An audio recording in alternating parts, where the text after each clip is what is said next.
Hello, welcome back to the channel. Today we're going to show you a few tips and tricks so you save a lot of items in a queue using Guilly 99. The first and biggest thing that she can do to save you items is this tremendous heal to start a fight. You can use the smallest revive you possibly have. You bought those with loyalty. She's starting with 350 health, and watch this at the start of the fight. Watch her health bar.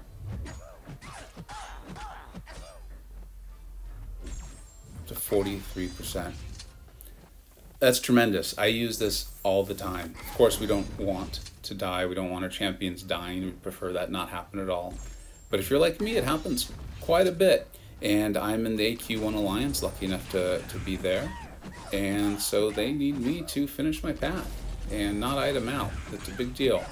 So having a champion like her, where I can use the smallest revive possible and heal up all the way to 44% just from the tiniest revive, saves me a lot of units, which I'd rather use on crystals anyway. And then this fight, this is that fight right before the first mini boss, is a great fight to ramp her up. When you see the next fight, you're going to see that we definitely needed to have her ramped up. It's pretty much necessary. So use this fight to get her ramped up. And as you see, of course, we do want her ramped up. It's a big deal. There's a reason why everyone thinks that and knows that. I'm not going to try to tell you that she can do good damage without it. But you'll notice that the degen damage does go up. Right now we're seeing, what, 199?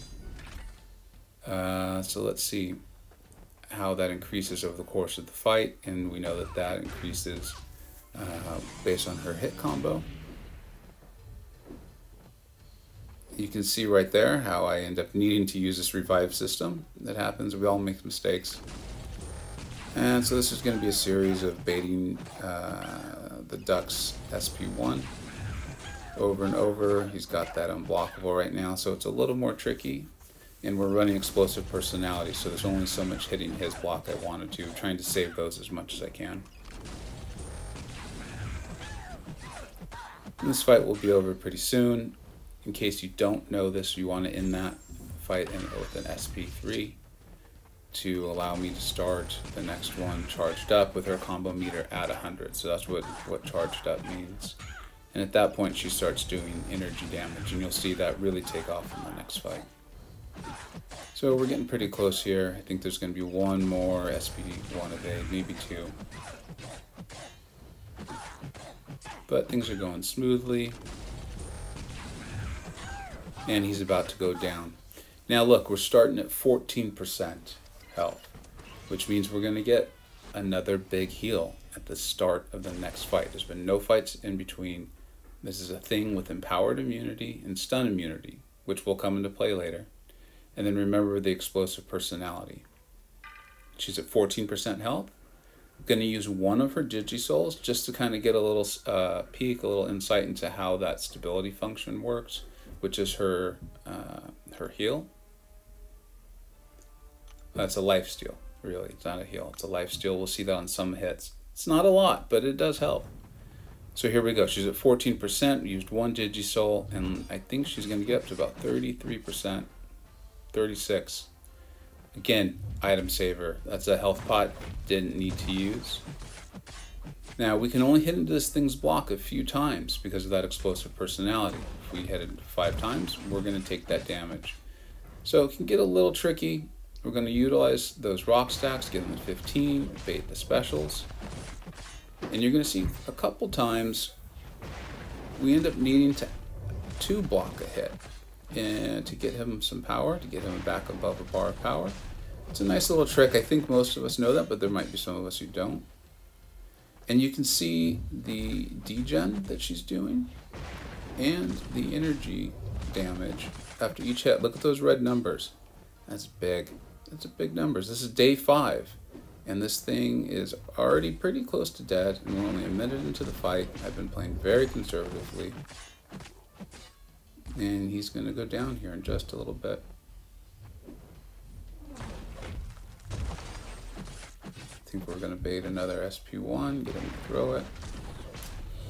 I'm going to kill him with the SP3 to finish the fight. And we'll be charged up for the next one, which I did end up dying, actually, against an Nihilist. So used Corvus to finish that off, but pretty sure we've all seen Corvus videos, no reason for that. So there it is right there. That huge heal at the beginning of the fight without using health pots. And then if you do happen to die, the tiniest revive possible gets you up to 43, 44%. As I said, we're AQ1, so these are the rewards that come in with AQ1. They're pretty big, and Kabam has alluded that they might actually buff these rewards, which would be great for the whole community, I think. But I'm interested to see if they actually buff one. The one rewards seem fantastic as they are. 4 of these tier 5 class catalysts, it's only 2%. It adds up fast. It seems like a very small number, and it is. But over the course of time, it gets going pretty quick over a month. As you can see, going to check our standing there, some of the other top alliances in AQ. And then we're going to open the tier 5 CC just to get an idea of how quickly this adds up. I'm going to be nearing a full tier 5 CC in Cosmic and in Tech myself. Have some big decisions to make with Tech. I already know Cosmic, I'm doing Surfer. Like I said, I'm in the AQ1 Alliance, so I got to do Surfer. That's kind of my role here. And then Tech, I'm thinking it's going to be Warlock, but I just am falling more and more in love with Guilly there. So I hope you all enjoyed this video. Maybe learned a few things. If there's some things you see there about Guilly that you can point out that I could learn from, the rest of the group could learn from, I'd really love to hear them. And about you all, I like to check that tier 6 just in case, you never know. And here's where we're at with tier 5. Thanks again. I hope you enjoyed, and we'll see you next time.